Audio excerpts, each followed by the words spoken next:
সুপ্রিয় শিক্ষার্থীদের সবাইকে একটা প্রীতি শুভেচ্ছা জানিয়ে শুরু করছি আজকের অনলাইন ক্লাস।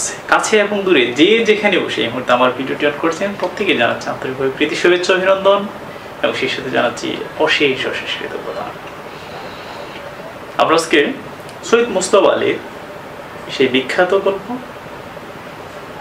গন্তব্য কাবুল, এই গল্পটি A to Z নিয়ে আপনাদের সামনে হাজির করার চেষ্টা করব।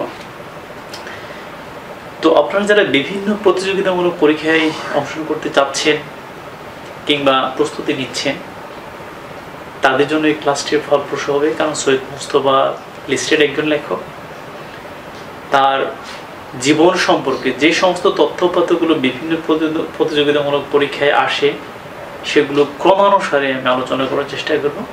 এছাড়া যারা আপনারা একাদশ কিংবা দ্বাদশ শ্রেণীতে রয়েছেন তাদের জন্য এই ক্লাসটি অনেক অনেক বেশি ফলপ্রসূ। কারণ এই ক্লাসের গন্তব্য কাবুল এই গল্পটি নর্মালি আপনি যখন পড়বেন আপনি অনেক শব্দ বুঝবেন না। ভৌগোলিক অনেক শব্দ তিনি ব্যবহার করেছেন দেশের বাইরের, সে শব্দগুলোর সাথে আমরা পরিচিত নই। ফলে আপনি একবার পড়বেন, দুইবার পড়বেন, তিনবার পড়বেন, আপনার কাছে কিছুটা সহজবোধ্য হবে। কিন্তু আমার বিশেষ এই ক্লাসটি যখন আপনি উপভোগ করবেন, পুরো বিষয়টি আপনারা এমনভাবে আপনি বুঝতে পারবেন যে পরবর্তীতে আপনার কাছে মনে হবে এটা যেন অনেকটা সিনেমার মতো আপনার মনে থাকবে আর কি। অর্থাৎ পুরো গল্পটিকে আপনার মনে হবে অনেকটা সিনেমার মতো। জীবনের শেষ বয়সেও আপনি গল্পটির বিষয়বস্তু আপনার মনে থাকবে। আমরা যেরকম একটা সিনেমা দেখলে আমাদের সেই গল্পটি অনেক দিন পর্যন্ত মনে থাকে, ঠিক সেভাবেই আপনাদের সামনে উপস্থাপন করা হবে। তবে বরাবর যেটা আপনাদের বলে থাকি, আমার ক্লাসটি করার সময় খাতা এবং কলম সাথে নিয়ে একটু ক্লাসটি করবেন। কারণ এই ক্লাসের সাথে অনেক গুরুত্বপূর্ণ তথ্যপাত্র থাকে যেগুলো আপনার জীবনের বাকি কাজে লাগবে। চলুন তবে আর দেরি কারণ চলে যাক আমাদের মূল পর্বে।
আমি আগেই বলেছি তার সম্পর্কে যে তথ্যপত্রগুলো দেওয়া হবে সেগুলো বিভিন্ন প্রতিযোগিতায় যারা অংশগ্রহণ করতে যাচ্ছেন তাদের জন্য গুরুত্বপূর্ণ এবং যারা একাদশ দ্বাদশ শ্রেণীতে রয়েছে তাদের জন্য কিন্তু গুরুত্বপূর্ণ। তো আশা করছি এগুলো আপনারা নোট আকারে নেবেন। সৈয়দ মুজতবা আলীর বিশেষ একটি পরিচয় আছে, মানে যেমন রবীন্দ্রনাথ ঠাকুরকে আমরা এক নামে কিন্তু চিনি। কিভাবে চিনি? বিশ্বকবি রবীন্দ্রনাথ ঠাকুর। উনি কি আসলেই শুধু কবি? না, উনি কিন্তু ভালো একজন ঔপন্যাসিক, ভালো একজন নাট্যকার, সাহিত্যের সকল শাখাতে কিন্তু তার অবদান রয়েছে, কিন্তু তারপরে আমরা বিশেষভাবে চিনি। ঠিক সেম ভাবে তার একটা বিশেষ পরিচয় হলো রম্য রচয়িতা। কি বলছি আমরা? রম্য রচয়িতা। আপনাদের প্রশ্ন আসতে পারে নিচের কোন লেখকটি রম্য রচয়িতা হিসেবে স্বীকৃত, বা এইটা নিয়ে বিভিন্নভাবে কৌণিক প্রশ্ন আসতে পারে, তাহলে তার বিশেষ পরিচয় হলো রম্য রচয়িতা। এটি কিন্তু খুবই গুরুত্বপূর্ণ। ছদ্মনামটা বিভিন্ন প্রতিযোগিতামূলক পরীক্ষায় কিন্তু আসে, ইভেন বিসিএস থেকে শুরু করে ক্যাডার নন ক্যাডার বিভিন্ন পরীক্ষাতে কিন্তু এটা আসে। ছদ্মনাম, সৈয়দ মুস্তফা আলীর ছদ্মনাম কি, অথবা মনে করুন দিল আমি তার ছদ্মনামটা দিয়ে গিয়ে সত্য পীর, পীর বানানটা কিন্তু বর্তমানে রস্বইকার, আগে পীর বানানটা দীর্ঘ লেখা হতো সত্য পীর। তার আরো কিন্তু ছদ্মনাম রয়েছে। কেন ছদ্মনাম তিনি লিখেছিলেন, মানে যে লেখাগুলো তিনি মনে করতেন যে ঝুঁকিপূর্ণ, এই লেখাগুলো যে শাসক গোষ্ঠী রয়েছে তাদের বিরুদ্ধে চলে যায়, সেই লেখাগুলোর ক্ষেত্রে তিনি কি করতেন, তিনি ছদ্মনাম ব্যবহার করতেন। তাহলে তার একটি ছদ্মনাম হলো সত্যপীর, আর একটি ছদ্মনাম হলো ওমর খৈয়াম। ওমর খৈয়াম। তিনি আরো অন্যান্য নামে কিন্তু লিখেছেন। এর আরেকটি স্পেশাল নাম হলো টেকচাঁদ। টেক, চয়কার চাঁদ, চাঁদ একটু চন্দ্রবিন্দু দেবেন, টেকচাঁদ। আরেকটা হচ্ছে প্রিয়দর্শী। প্রিয়দর্শী তিনি এই ছদ্মনামগুলোতে বেশি লিখতেন। এর মধ্যে সবচেয়ে স্পেশাল হলো সত্যপীর। প্রশ্ন আসতে পারে সত্যপীর কোন লেখকের ছদ্মনাম, তখন আপনার যদি জানা থাকে আপনি কিন্তু আনসার করতে পারবেন সৈয়দ মুস্তফা আলী। ওকে, তাহলে আমরা একটু স্পেশালি 4টা থেকে 5টা আপনি যেভাবে স্টার মার্ক করতে চান আপনি স্টার মার্ক করবেন। 1950 থেকে 1960-এর দশক বলা হয়ে থাকে বাংলা সাহিত্যের সবচেয়ে জনপ্রিয় লেখক ছিলেন তিনি। সবচেয়ে জনপ্রিয় লেখক, তাহলে নিশ্চয়ই আপনি বুঝতে পারছেন জনপ্রিয় লেখক। ধরুন এই মুহূর্তে পৃথিবীর সবচেয়ে জনপ্রিয় ফুটবল খেলোয়াড় কে বা কারা, যদি এই নিয়ে তর্ক বিতর্ক থাকতে পারে, লিওনেল মেসির নাম আসতে পারে, ক্রিস্টিয়ানো রোনালদোর নাম আসতে পারে, নেইমারের নাম আসতে পারে, অনেকে তো বিতর্ক থাকবে। কিন্তু ওই সময়ে বাংলা সাহিত্যের কিন্তু এরকম বিতর্কের ঊর্ধ্বে ছিল। সবচেয়ে জনপ্রিয়তম লেখক ছিলেন কে? সৈয়দ মুস্তফা আলী। কত দশকে? 1950 থেকে 1960-এর দশকে। তাহলে বুঝতে পারছেন তার গুরুত্ব কতটুকু। এবং এই লেখকের একটি বিশেষ উক্তি ছিল। বিশেষ উক্তিটা কি? বিশেষ উক্তি হলো বই কিনে কেউ দিলে হয় না। তার মানে তিনি বই পড়ার পক্ষের লোক ছিলেন যে কোনো পরিস্থিতিতে, সেটা হোক ভ্রমণরত অবস্থায়, সেটা হোক গাড়িতে, বাড়িতে, যে কোনো জায়গায়। তো এটা হলো তার উক্তি, একটু নোট করে রাখবেন এটা, বই কিনে কেউ দিলে হয় না। বইয়ের সংখ্যা, তিনি সর্বসাকুল্যে 30টি গ্রন্থ রচনা করেছেন। কতটি? 30টি গ্রন্থ রচনা করেছেন। তো বাংলা সাহিত্যে অনেকেই কিন্তু ডক্টরেট ডিগ্রি অর্জন করেছিলেন, অনেকে আবার সেগুলো লেখেন, অনেকে লেখেন না। তিনি কিন্তু যদিও ডিগ্রি উনি নিয়েছিলেন, কোথা থেকে নিয়েছিলেন জানেন? জার্মানির বন বিশ্ববিদ্যালয়। কোন বিশ্ববিদ্যালয়? বন বিশ্ববিদ্যালয়। বন বিশ্ববিদ্যালয় থেকে তিনি PhD, doctor of philosophy degree লাভ করেন। কিন্তু কখনোই তিনি নামের আগে কিন্তু তিনি লাগান নাই যে ডক্টর সৈয়দ মুস্তফা আলী, এটি কিন্তু কখনো লাগান নাই, অথবা সৈয়দ মুস্তফা আলী পিএইচডি কখনো কিন্তু উনি লাগান নাই। এটা তার ক্রেডিট, মানে ক্রেডিট বলতে আমি বলবো যে যারা আসলে বড় মনের পরিচয় দেয়, মানে তারা মনে করে সাহিত্যের ক্ষেত্রে ওই ডিগ্রিটা উল্লেখ করা জরুরি কিছু না। তার লেখার মধ্যে যদি নির্যাস ভালো থাকে, মৌলিকতা থাকে, তাহলে তার লেখাই তাকে বড় করে তুলবে। ওকে, যাই হোক, 1927 থেকে 1929, এটা একটু নোট করে রাখবেন। কেন নোট করে রাখবেন? আমাদের গন্তব্য কাবুলের জন্য এটা গুরুত্বপূর্ণ। তিনি এই সময়ে, কোন সময়ের কথা বলছে? 1927 থেকে 1929, এই সময়ে তিনি কাবুলের শিক্ষক ছিলেন। কোথাকার? কাবুলের। কাবুল কোথায়? আফগানিস্তানের রাজধানী কাবুল, ঠিক আছে? আফগানিস্তান। তিনি আফগানিস্তানের কাবুলের কি ছিলেন? শিক্ষক ছিলেন। কিসের শিক্ষক ছিলেন? তিনি মানে ভাষার শিক্ষক ছিলেন। কি কি ভাষা পড়াতেন? মানে ইংরেজি পড়াতেন। তার মানে উনি ইংরেজিতে দক্ষ ছিলেন। উনি পড়াতেন ফরাসি, তার মানে ফরাসি ভাষার ভালো ওনার দখল ছিল। এছাড়া তিনি আরেকটা ভাষা তিনি ওইখানে ব্যবহার করতেন, সেটা হলো উর্দু ভাষা। যাই হোক, স্পেশালি তিনি ইংরেজি এবং ফরাসি ভাষার শিক্ষক হিসেবে তিনি কাবুলে নিয়োজিত ছিলেন। আমরা যে গল্পটি নিয়ে আলোচনা করতেছি, গন্তব্য কাবুল, এই গ্রন্থটি মানে এই গল্পটি বলতে এটি হচ্ছে একটি ভ্রমণ কাহিনী। এই ভ্রমণ কাহিনীটি তার দেশে বিদেশে এই গ্রন্থের অন্তর্ভুক্ত। তাহলে আমরা যে গল্পটি পড়ছি সেটা কোন গ্রন্থের অন্তর্ভুক্ত? দেশে বিদেশে নামক তার যে গল্প গ্রন্থ আছে, সেই গল্প গ্রন্থের মধ্যে অনেকগুলো গল্প আছে, তার মধ্যে একটি গল্প হচ্ছে আমাদের গন্তব্য কাবুল।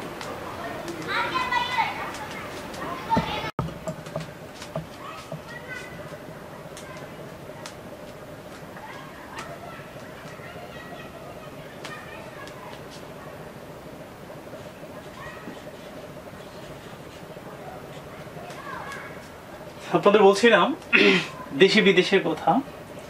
দেশে বিদেশে এই গল্প গ্রন্থটি প্রকাশিত হয়েছিল কত সালে? প্রকাশিত হয়েছিল 1948 সালে। একটু নোট করে রাখবেন, খুবই গুরুত্বপূর্ণ। আপনাদের নানাভাবে কিন্তু প্রশ্ন আসতে পারে যে এই গল্প গ্রন্থটি কত সালে প্রকাশিত হয়েছিল। ওকে, আরো গুরুত্বপূর্ণ তথ্য আছে, মানে এখান থেকে প্রায় বিভিন্ন পরীক্ষাতে কিন্তু প্রশ্ন আসে ঘুরে ফিরে। যেমন তার একটি উপন্যাসের নাম আসে শবনম কার উপন্যাস, শবনম কার উপন্যাস, অথবা শবনম কি ধরনের গ্রন্থ। এটি হচ্ছে সৈয়দ মুজতবা আলীর বিখ্যাত উপন্যাস শবনম।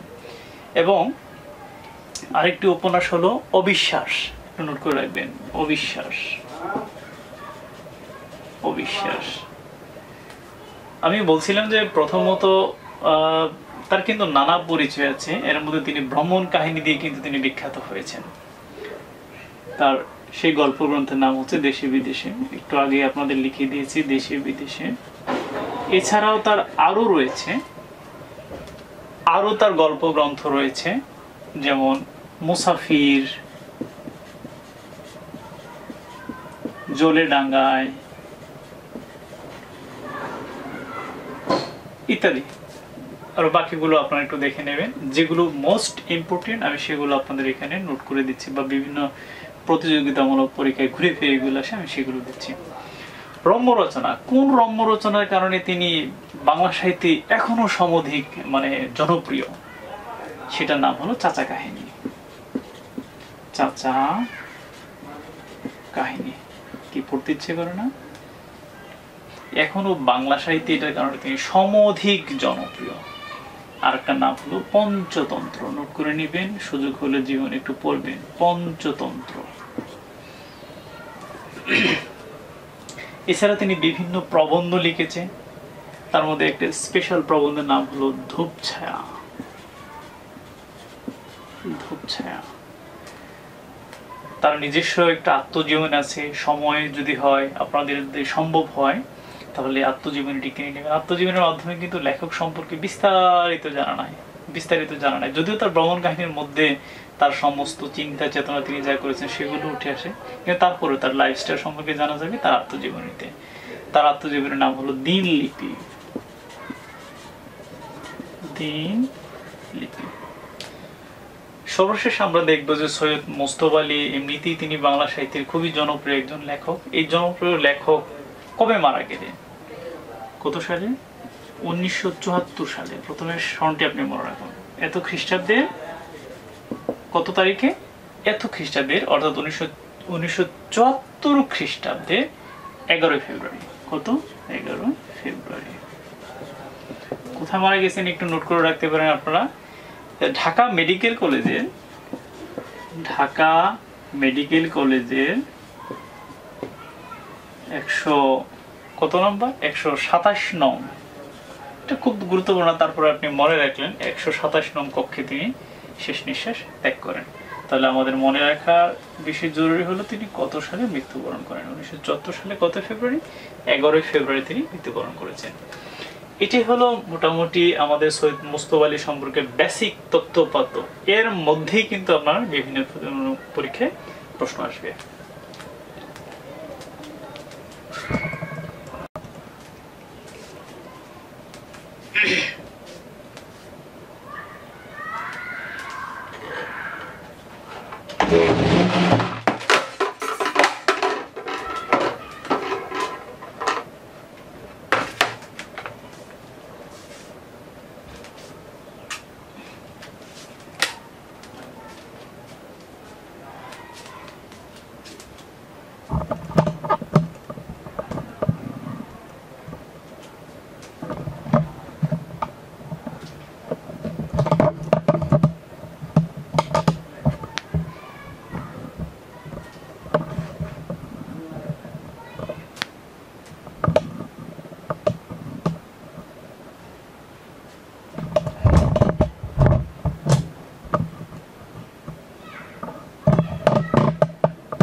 ওকে, আমরা যে গল্পটি পড়তে যাচ্ছি সেই গল্পটির নাম হচ্ছে গন্তব্য কাবুল।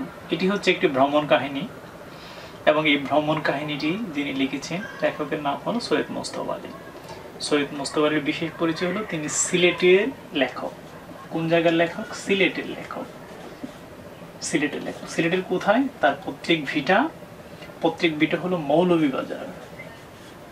মৌলভীবাজার একটু নোট করে রাখবেন। তার বাবার নামে কিন্তু আমি কিন্তু আগেই বলেছি, তার এবং তার বাবার নামে মৌলভীবাজারে দুটি সড়কের নামকরণ করা হয়েছে।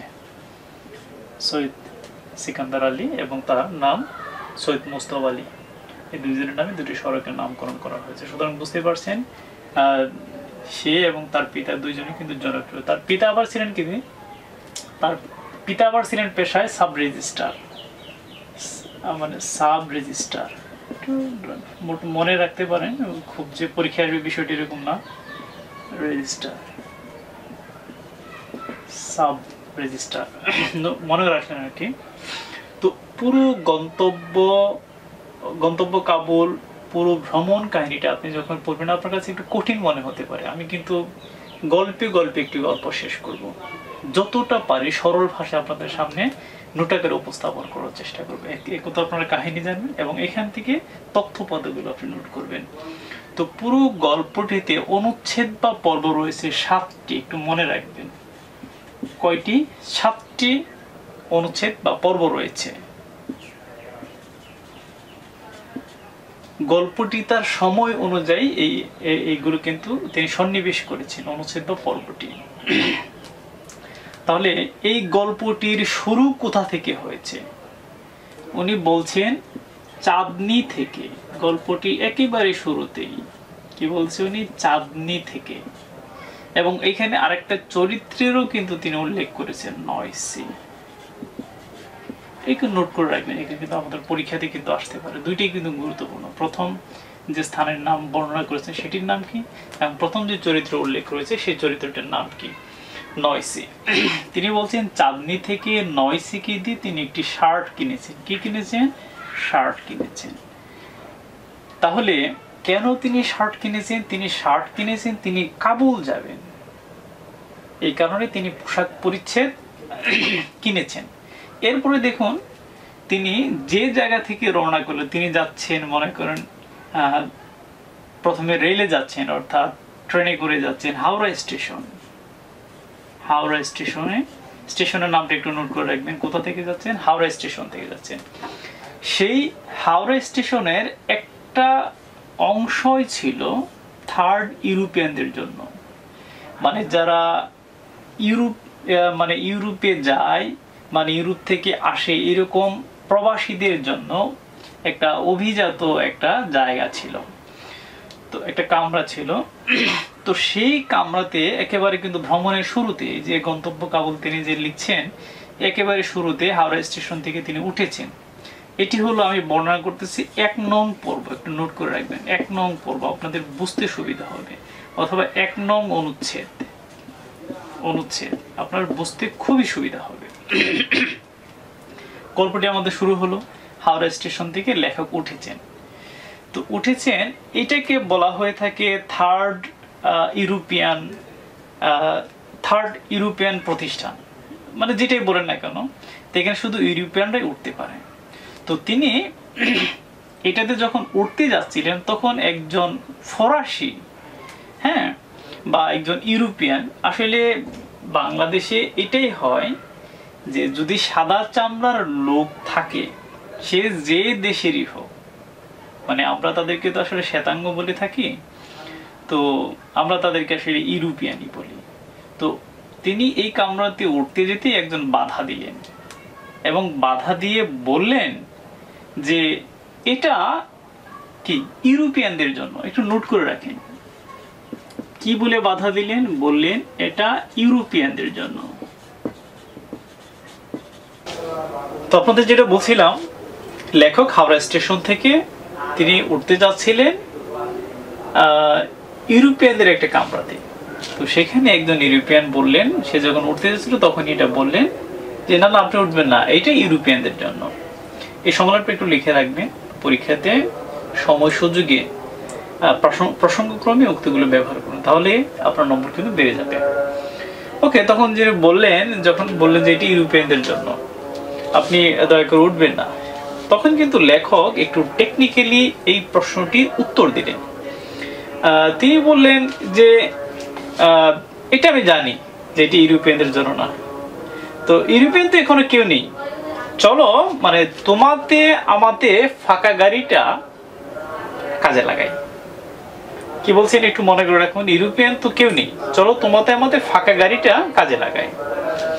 তো এটা তিনি যেভাবে বললেন একটু খেয়াল করবেন, তিনি এখানে একটু টেকনিক্যাল ফর্মটা ব্যবহার করেন। সেটা কি? তিনি যে ইংরেজিটা ব্যবহার করলেন, ইংরেজি, সেটা ব্রিটিশ অ্যাকসেন্টে তিনি উচ্চারণ করলেন, মানে প্রথম থেকে একটু প্রেস করে করে তিনি যেভাবে উচ্চারণ করেন, এতে করে মানে সেই ফরাসি, সেই ফিরিঙ্গি, সে কিন্তু খুশি হলো। ফিরিঙ্গি মানে ফরাসি ভাষায় কথা বলে, আসলে যারা সাদা চামড়া তাদের প্রত্যেকেই কিন্তু তৎকালীন সময় এটা মানে ফিরিঙ্গি বলা হতো আর কি। তো যাই হোক, তো সে উঠলো, ওঠার পরে যখন সে এটা এইভাবে তার কথার উত্তর দিল, তখন সেই ইউরোপিয়ান, সেই ফিরিঙ্গি তখন কিন্তু সন্তুষ্টই হলো। তখন তারা পাশাপাশি বসলো, একদিকে সে বসছে, আরেকদিকে ফিরিঙ্গি, আবার আরেকদিকে লালাজি। লালাজি মানে যে আমরা যেরকম দাদা টাদা বলি না, দাদা ঠাকুর এরকম বলি বয়োজ্যেষ্ঠদের সম্মান করে, তারা কিন্তু লালাজি বলতো। নোট করে রাখুন, লালাজি, ঠিক আছে। তো এখন ওই যে ফিরিঙ্গি তাকে না করেছিল, কথা প্রসঙ্গে সে কিন্তু কথা বলতে শুরু করলো, লেখক নিজেই। এরপরে গাড়ি কিন্তু যাচ্ছে। তো একটা সময় যখন সন্ধ্যার দিকে খাবার টাইম চলে আসলো, তখন সেই ফিরিঙ্গি তার খাবার বের করলো। খাবার বের করার সময় সে বললো এটা আমার ফিয়াসে। আমরা যেরকম গার্লফ্রেন্ড বা প্রেমিকা বলি বা প্রিয়জন বলি, ওই ফিরিঙ্গিরা তার প্রিয়জনদের বা ইউরোপিয়ানরা প্রিয়জনদের ফিয়াসে বলে। সেগুলো এটা আমার ফিয়াসে দিয়েছে। সেখানে কি আছে? শিক কাবাব আছে, স্বামী কাবাব আছে, তারপরে আলু পোস্তা আছে, আলু পোকার আছে, মানে এইরকম মানে খুব সুস্বাদু খাবার আছে। তো তখন লেখক চিন্তা করলেন যে আরে এই খাবার তো আমিও কিনেছি। লেখক এই খাবারটি কিন্তু কিনেছে কোথা থেকে? জাকারিয়া স্ট্রিট থেকে। একটু মনে রাখুন, জাকারিয়া স্ট্রিট থেকে কিনেছে। লেখক যখন কিনতেছিলেন তখন ঠিক সন্ধ্যার সময় একজন ইংরেজ মেয়ে, মানে ইংরেজ মহিলা, ঠিক ওই সময় সন্ধ্যার সময় ঠিক তার সামনে সে কিনে নিয়ে যাচ্ছিল। তখন ধারণা করলেন লেখক, সৈয়দ মোস্তফা আলী ধারণা করলেন হতে পারে এই ফিরিঙ্গির ফিয়াসে হতে পারে সেই মহিলা। সে যেখান থেকে কিনেছে সে সেখান থেকে কিনেছে, কিন্তু সে কি বলতেছে তার ফিয়াসে এগুলো তৈরি করে দিয়েছে। আসলে কিন্তু তার ফিয়াসে তৈরি করে না, তার ফিয়াসে ওইখান থেকে কিনে নিয়ে আসছে, কিনে নিয়ে তাকে প্যাকিং করে দিয়েছে। আসলে খুব মজার একটা ব্যাপার। এখানে আরেকটা শব্দ লেখক কিন্তু ব্যবহার করছেন, সেটা হচ্ছে আলা কাটতো। আলা কাটতো, একটু মনে রাখুন, আলা কাটতো, আলা কাটতো ভোজন। তার মানে হচ্ছে নিয়মতান্ত্রিক ভাবে ভোজন, যে যেরকম খায় ঠিক সেরকম ভাবে নিয়মতান্ত্রিক ভাবে যার যার মতো করে তারা খাওয়া শুরু করলো। 1 নম্বর পর্বে আপনি আরো কিছু শব্দের সাথে আপনি পরিচিত হবেন। একটি শব্দ হলো কালওয়াত। মানে আপনার কিন্তু পরীক্ষায় কিন্তু আসতেই পারে এরকম যে কালওয়াত শব্দের অর্থ কি, তখন জানা থাকলে কিন্তু আপনি আনসার করতে পারবেন। মানে কালওয়াত হলো ধ্রুপদ বা খেয়াল, একটু খেয়াল রাখবেন, ধ্রুপদ বা খেয়াল, ধ্রুপদ বা খেয়াল। এই সমস্ত সঙ্গীতে পারদর্শী যে শিল্পী তাকে বলা হয় কালওয়াত। হ্যাঁ, আচ্ছা, আরেকটা হচ্ছে ফিয়াসে। ফিয়াসে শব্দের অর্থ কি, এটাও আপনার পরীক্ষাতে কিন্তু আসতে পারে, জানা থাকলে কিন্তু আনসার করতে পারেন। ফিয়াসে মানে হচ্ছে ভালোবাসার নারী, ভালোবাসার নারী। আমরা গার্লফ্রেন্ড ও বান্ধবী বলে থাকি। আর ফরাসি ভাষায় এর অর্থ হলো প্রতিজ্ঞা, একটু মনে রাখবেন। ফরাসি ভাষায় এর অর্থ হলো কি, প্রতিজ্ঞা। দুইটাই আপনার আসতে পারে। তো লেখক যখন যাচ্ছিলেন ওই সময় কিন্তু প্রচন্ড গরম ছিল। আপনারা জানেন যে জুন জুলাইতে যেরকম গরম হয়, প্রচন্ড গরম ছিল। তিনি এই শব্দটি ব্যবহার করেছেন, গৌরচন্দ্রিকা। গৌরচন্দ্রিকা মানে হচ্ছে ভূমিকা, মানে বলছে গরমের আসলে কি তিনি বোঝাতে চাইলেন যে আসলে কোনো ছিল না, এত গরম ছিল যে মানুষের কোথাও তখন ভালো লাগতো না। তো তার সামনে একজন বসেছেন, পেছনে একজন বসেছেন, ডানে একজন, বামে একজন। তো এর মধ্যে একজন সর্দারজি গুসের ছিলেন। তিনি তখন তাকে কোনো রাগ টাগ ছাড়াই তিনি কিন্তু জিজ্ঞেস করেছিলেন, কোহা জায়গা, মানে আপনি কোথায় যাচ্ছেন। তো যে যে ভাষায় কথা বলে আসলে সে সেই ভাষায় কথা বলতে স্বাচ্ছন্দ্য বোধ করে, সেটা দেশে হোক দেশের বাইরে হোক, যদি সে স্বদেশী হয় তাহলে তো ভালোই। তো এই কথা শুনে সে আমাদের যার গল্পটি মানে আমি এই মুহূর্তে আপনাদের সামনে উপস্থাপন করেছি, সৈয়দ মুজতবা আলী, কিন্তু সব ভাষাই জানেন, উর্দু থেকে শুরু করে, ফার্সি থেকে শুরু করে, ইংরেজি থেকে শুরু করে, তিনি 14-15টি ভাষা অনায়াসে তিনি জানতেন। তো যাই হোক, তিনি তখন উত্তর দিলেন এবং তার কথা শুনে তার খুবই ভালো লাগলো। তো এর মধ্যে একজন লোক ছিলেন, সে হলো বেতার কর্মকর্তা, মানে বেতারে কাজ করে। তো সর্দারজির সাথে কথা বলতে বলতে একটা সময় তার খুবই, তিনি পণ্ডিত টাইপের লোক ছিলেন। তো তিনি দেখলেন যে লেখক দেখলেন এর সাথে কোনোভাবে মানে পেরে ওঠা কঠিন, বয়সের আধিক্য বেশি, পাণ্ডিত্য বেশি। তিনি একটু টেকনিক অবলম্বন করলেন। তিনি বললেন যে তিনি কথা বলুক আর গল্পটা শুনুন। তো যাই হোক, কথা প্রসঙ্গে তিনি কথা চালিয়ে দিলেন। প্রসঙ্গক্রমে তিনি তুললেন যে এই যে পাজামা, যে পেশোয়ার মানে পাকিস্তানের যে স্টেশন আর কি, সেটাকে মানে পেশোয়ার বলা হয়।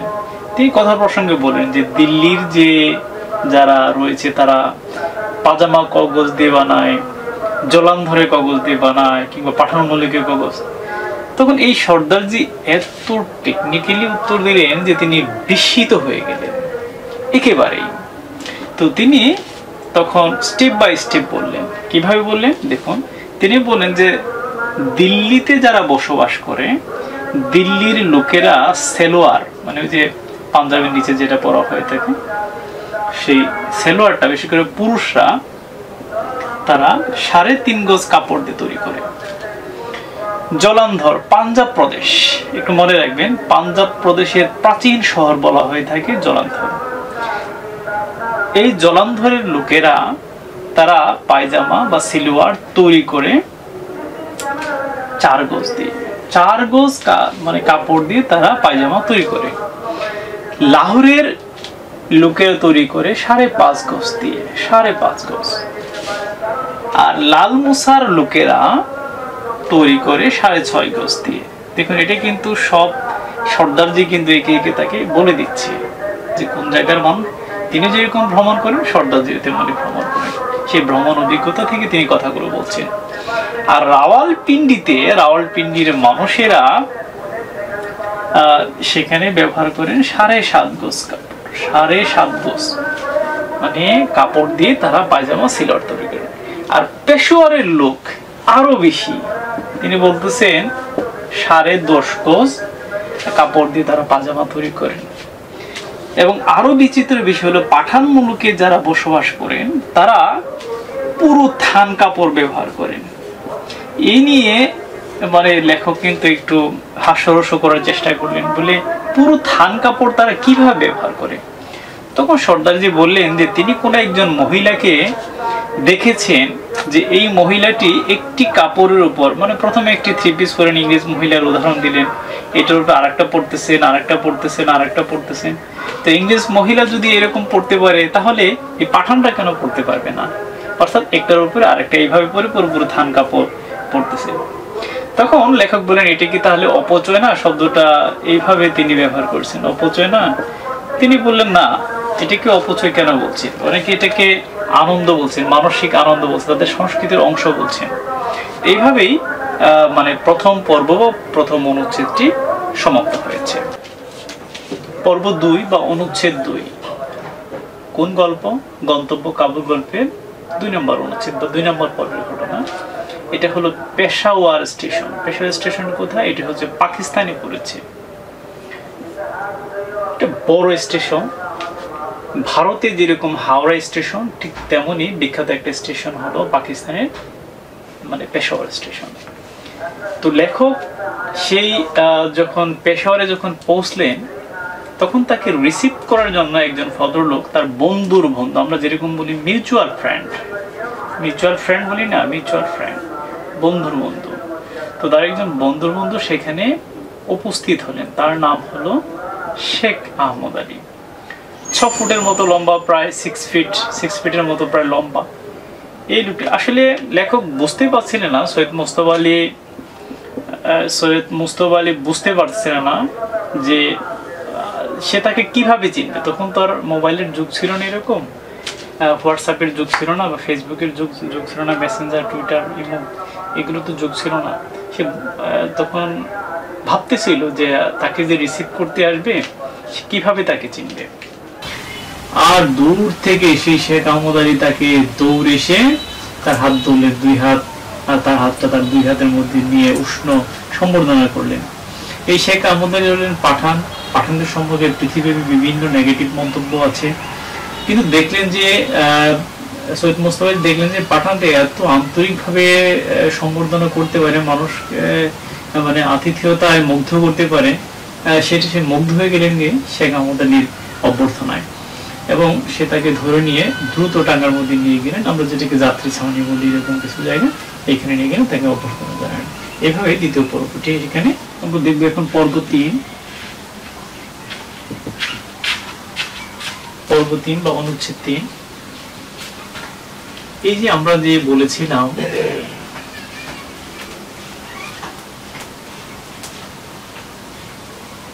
আমাদের গল্পকার সৈয়দ মুস্তফা আলী সেই যে পেশোয়ারে নামলেন, সেখানে নামার পর তাকে যিনি রিসিভ করলেন, রিসিভ করে এই ভদ্রলোক তাকে তার বাসায় নিয়ে যাচ্ছিলেন। তার বাসায় যেতে সৈয়দ মুস্তফা আলী, আমরা তো মানে তিনি এমন রসিক ভাবে উপস্থাপন করেছেন, তার বাসার উঠোন পেরুতেই তার 7 দিন লেগে গেল।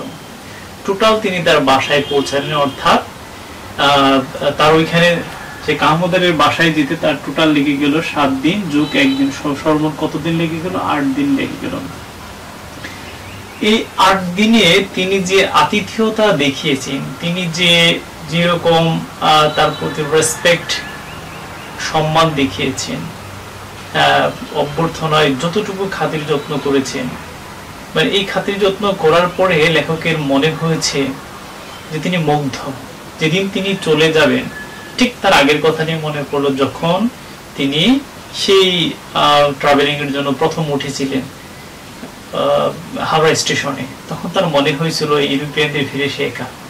এখন কেন যেন মনে হচ্ছে পেশোয়ারে এসে যখন এই লোকটির কাছে তিনি বিদায় নিচ্ছেন, তখন তার মনে হচ্ছে সে আবারও একা।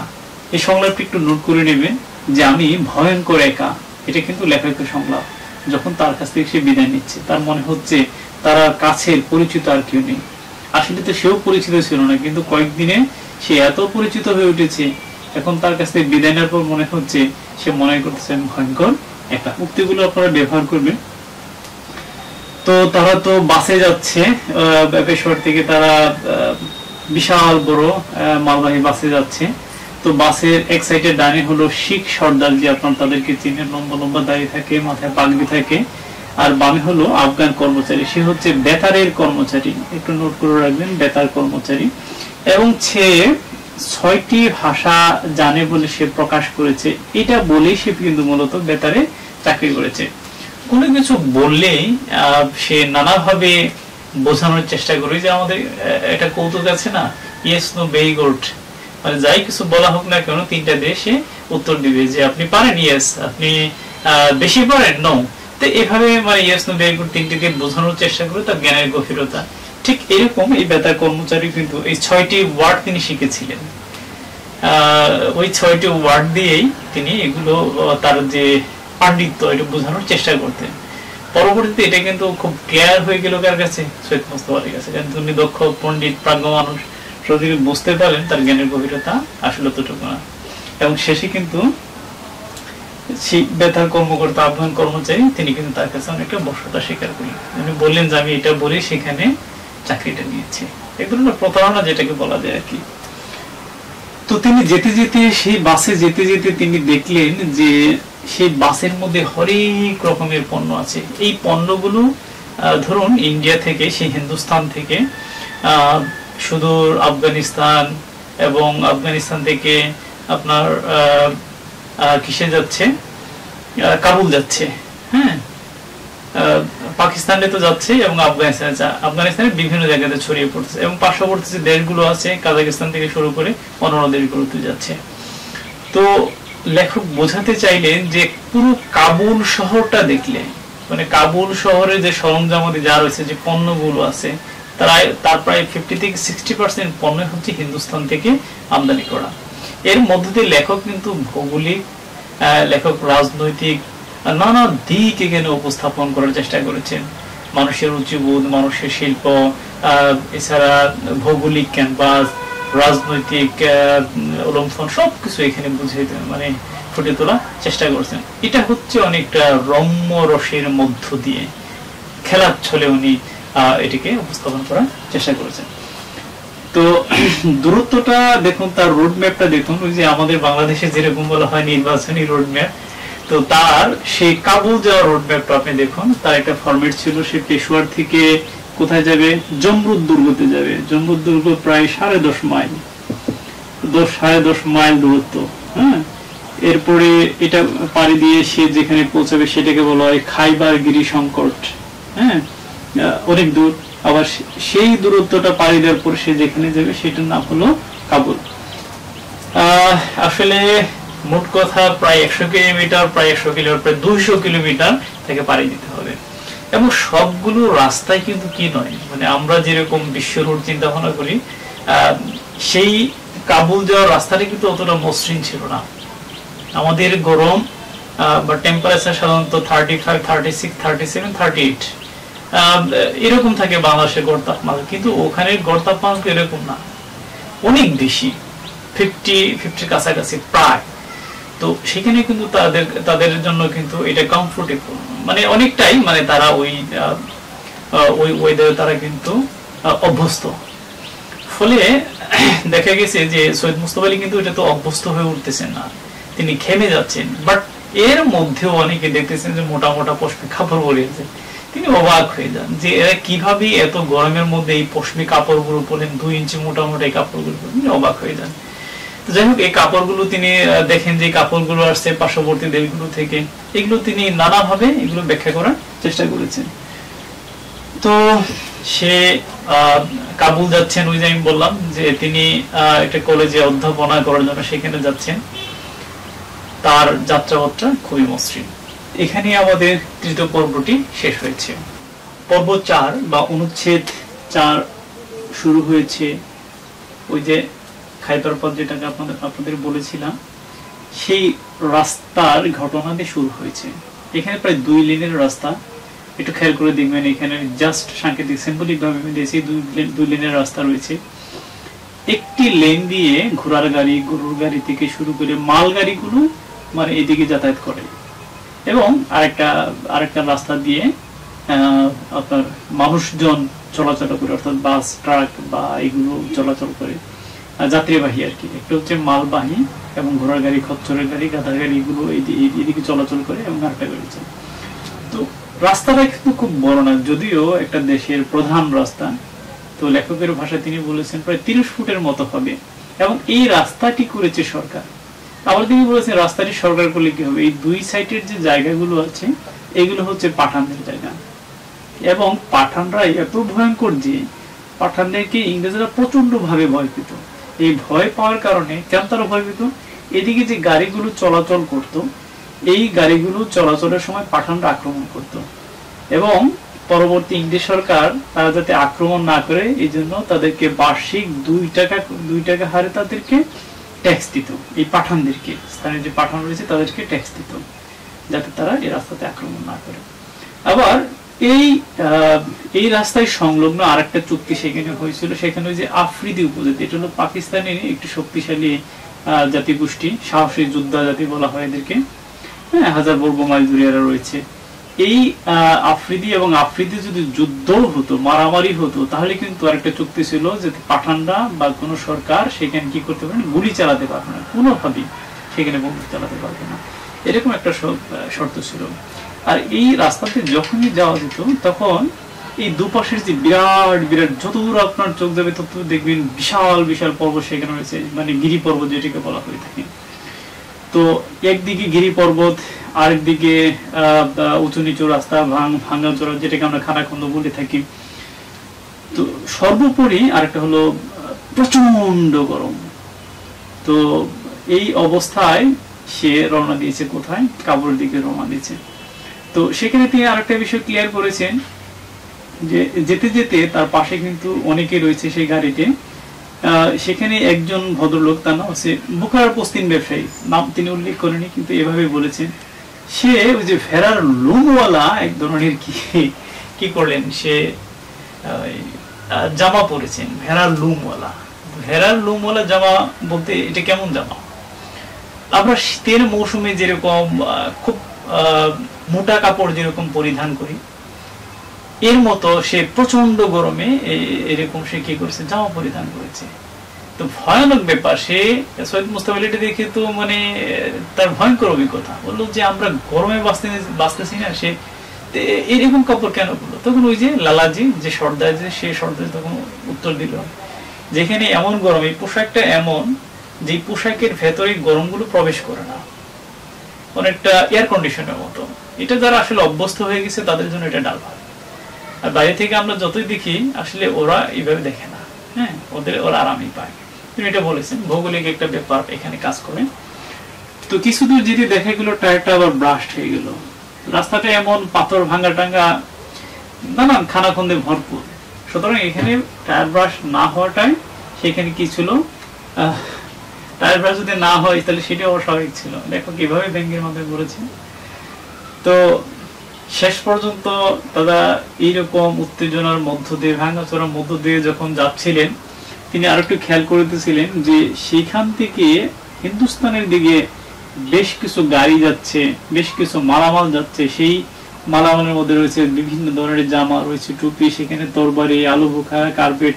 আপনারা জানেন হিন্দুস্তানের বিভিন্ন ধরনের কিন্তু কি বলে ওই খাবার, যেগুলো ইউরোপের বিভিন্ন দেশে কিন্তু বিভিন্ন দেশের মানুষ কিন্তু এখানে আসে এই ভোজন রসিক মানুষের খাবারগুলো খেতে, এবং এই খাবারগুলোর যোগান কিন্তু এখান থেকে যায়। তো সেগুলো দেখতেছিলেন যে কিভাবে এক দেশ থেকে আরেক দেশে পণ্য যাচ্ছে এবং ওই দেশের পণ্যগুলো কিভাবে আসতেছে। এবং সবচেয়ে বড় জিনিস হলো এই উত্তপ্ত গরমের মধ্য দিয়ে তারা যে কাবুলের দিকে যাচ্ছে। তো একজন কাবুলিওয়ালা সে কিন্তু বলেই ফেললো, তার উত্তরে একটু নোট করে রাখতে পারেন আপনারা, দুনিয়ার সব পরীক্ষা পাশ করার চেয়ে বড় হলো কি খাইবার পাশ করা। আলহামদুলিল্লাহ, তারা যখন এটা পাড়ি দিয়ে দিলেন, উনি এইভাবে ইয়ে করলেন যে এত কষ্ট করে সে এটা পাড়ি দিল, যে কারণে তিনি শুকরিয়া জ্ঞাপন করতেছেন, বলতেছেন কি আলহামদুলিল্লাহ। এটার মধ্য দিয়ে আমাদের চতুর্থ পর্বটি শেষ হলো। পর্ব 6টা লেখকের জন্য অত্যন্ত বেদনাদায়ক, অত্যন্ত পীড়াদায়ক একটা বিষয়। কারণ এই পর্বে দেখানো হয়েছে যে যে বাসটিতে করে তারা আসতেছিলেন, এটি এই পর্বে এসে তৃতীয়বারের মতো চাকাটা পাংচার হয়ে গেল। তো একটা বাস তৃতীয়বারের মতো পাংচার হওয়া যাত্রীদের জন্য কিন্তু খুবই বিরক্তিকর একটা বিষয়। তো এই তৃতীয়বার যখন চাকাটি সারাচ্ছিল, 3বারের মতো চাকা পাংচার হয়ে গেল। এই চাকাটি যিনি মেরামত করতেছিলেন তার নাম হলো হাজি মেনো, একটু নোট করে রাখবেন তার নামটা। এবং তার এই বিষয়গুলো তদারকি করতেছিলেন তাদেরই আরেকজন লোক, যাকে বলা হয়ে থাকে সর্দারজি, তিনি তদারকি করতেছিলেন। তো গাড়ি তো থেমে গেল, এখন তারা যাবে কোথায়?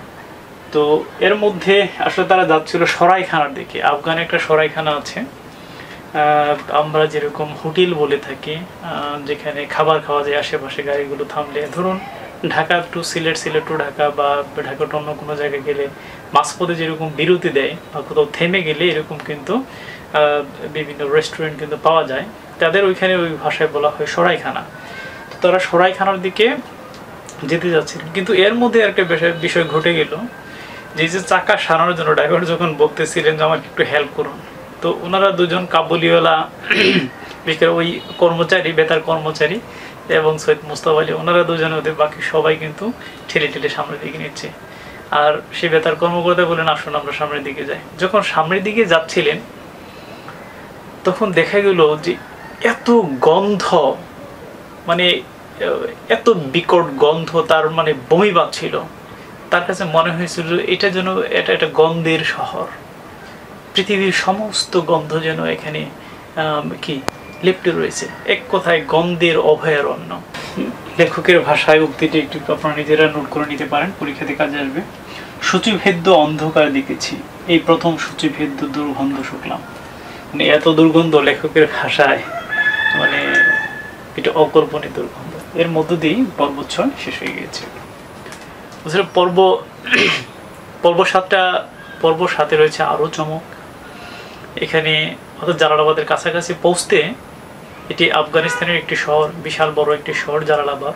এই শহরের কাছাকাছি পৌঁছতে ভোর হয়ে গেল, এবং এই ভোর হওয়াতে তারা গাড়ি থেকে একটু ওখানে নামলেন। নামার পরে তাদের নামাজ পড়ালেন, কিন্তু তাদের আরেকজন সহযাত্রী, এটা বলা হয়ে থাকে বুখারার পুস্তিন সৌদাগর, তিনি কি করলেন?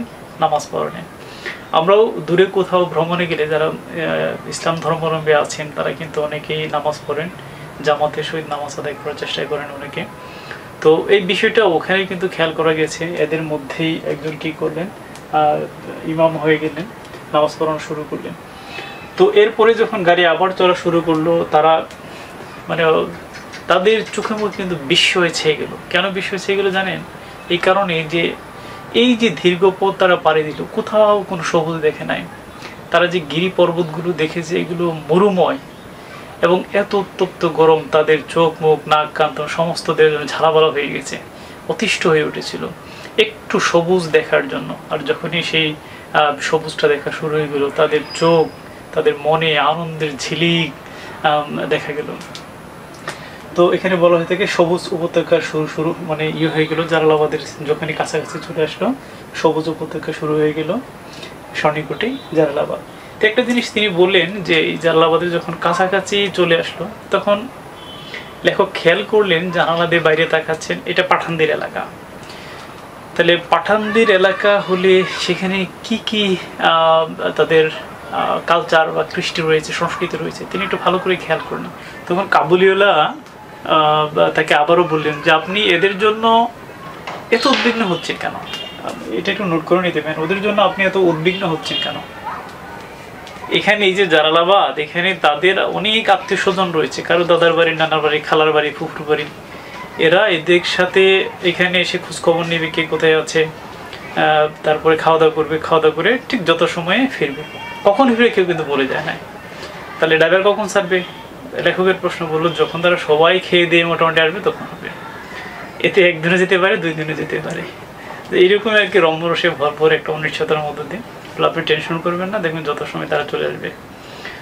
আত্মীয় স্বজনের খোঁজখবর নিয়ে তারা আবার সন্ধ্যার দিকে চলে আসবে। আরেকটি বিষয় একটু সংশোধন করে নিচ্ছি। একেবারে ভিডিওর প্রথম দিকে আমি বলেছিলাম পর্ব বা অনুচ্ছেদ হলো 7টি। আপনারা এটি একটু নোট করে নেবেন, পর্ব অনুচ্ছেদ নিচ থেকেই এটি একটু সংশোধন করে নেবেন। যেখানে 7টি ছিল সেখানে আপনারা 8টি লিখে নেবেন, মানে মোট পর্ব হলো 8টি। আমি ক্লাস শেষে এই সংশোধনটি একটু দিলাম, ভুলবশত প্রথম দিকে 7টি বলা হয়েছিল। আমরা বর্তমানে রয়েছি এই গল্পের একেবারে শেষ পর্যায়ে। শেষ পর্বের নাম হলো 8, অর্থাৎ শেষ অনুচ্ছেদটির নাম হলো 8। ক্রমপর্যায়ে আপনারা যখন একাকি গল্পটি পড়বেন, অনুচ্ছেদ পড়ার চেষ্টা করবেন, তাহলে কিন্তু গল্পটির সারাংশ বুঝতে আপনার জন্য সুবিধা হবে। আচ্ছা, তো দুটি বিষয় একটু খেয়াল করবেন। প্রথমটি হলো পেশোয়ার থেকে জালালাবাদের দূরত্ব হলো 100 মাইল।